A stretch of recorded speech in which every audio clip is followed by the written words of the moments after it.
श्री हरी जगत पिता दूर करीतो व्यथा ऐका सत्यनारायणाची कथा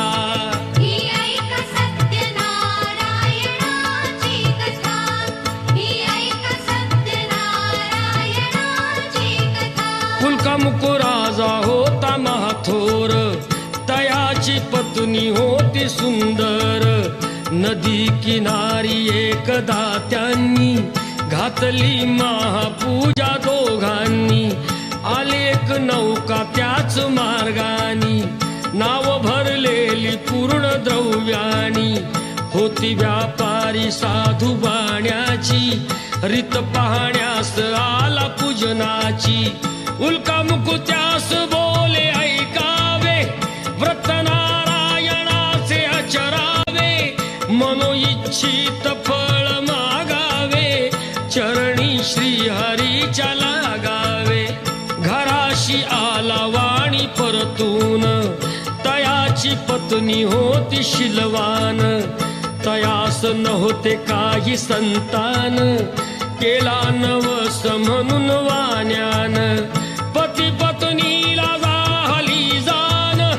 कन्या ही झाली त्यास रूपवान कलावती म्हणून कन्येचे नाव ठेविले त्याने आवडीचे योगियांची ही प्रथा जाईना कधी वृथा जाईना कधी वृथा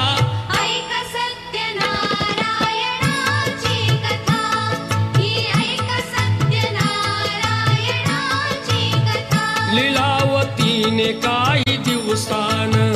दिली नवसाची त्यास आठवण बोल पत्नीचे ऐसे ऐकून दिले उत्तर साधू वाण्यान लग्न कन्येचे होता मानान करीन पूजा मोठ्या थाटान दूत कांचन नगरी धाडीला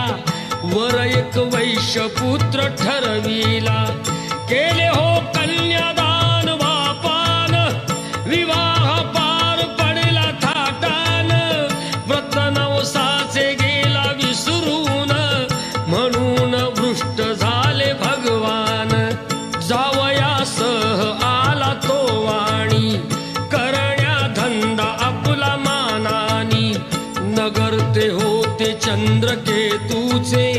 इथेच ग्रह फिरले दोघांचे चंद्रकेतूच्या महालातून चोराने द्रव्य नेले चोरून राजदूताने पाहिली चोरी आला तो चोर वाण्याच्या दारी चोरीचे द्रव्य तेथे टाकून पळाला चोर दूत पाहून साधू वाण्यावरी आलाळ केले दोघासी कैद तात्काळ करता आणि करविता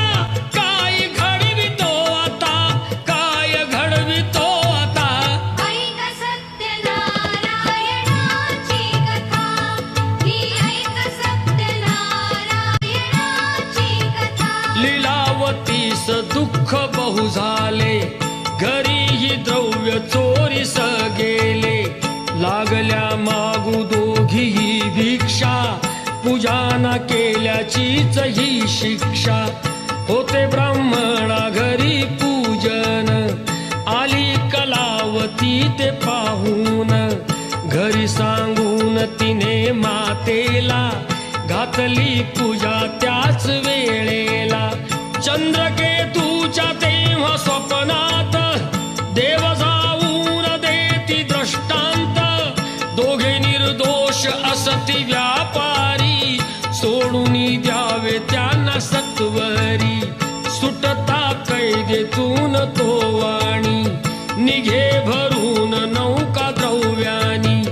झाली इच्छा तोच देवाची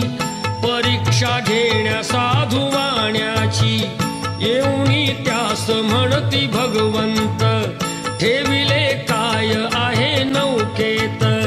म्हणे तो नौका माझी तरलेली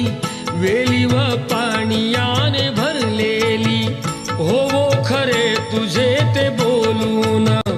यती ते दूर बसले जाऊन द्रव्य गेले व पाने पाहिली क्षमायतीची त्यानी मागितली वेली पानाचे द्रव्य बनवून दिले यतीने त्यास परतून